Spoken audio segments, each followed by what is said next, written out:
Start. सुनो सुनो गा भाई मन जंगल के राम कहानी गा। जंगल हमर सगा संबंधीन जंगल हम जिनगानी गा। जंगल हमर सगा संबंधीन जंगल हम जिनगानी गा। सुनो सुनो गा भाई मन जंगल के राम कहानी गा।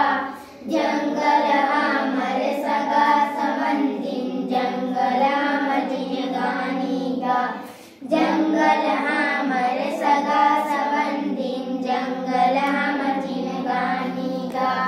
जंगल माराहीनपुर गावन जन्म करम जंगल मागा।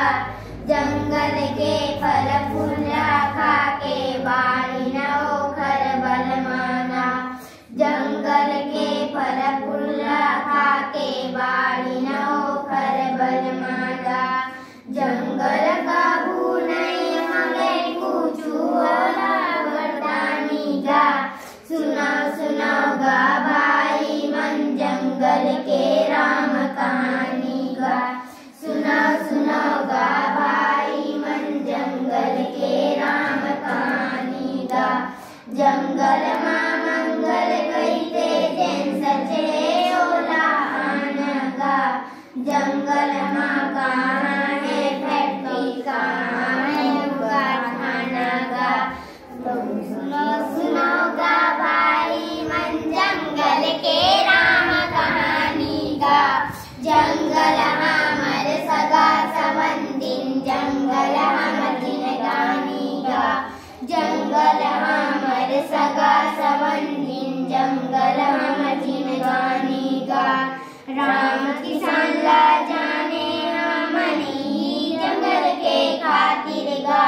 गौतम जी ला ज्ञान मिली जंगल माँ घर के बाहिर गा। गौतम जी ला ज्ञान मिली जंगल माँ घर के बाहिर गा। सुनो गा भाई मन जंगल के राम कहानी गा। जंगल हमर सगा संबंधीन जंगल हम जिनगानी गा। जंगल हमर सगा संबंधीन जंगल हम जिनगानी गा। बादल कैसन बिन जंगल के बिन बादल का पानी गा।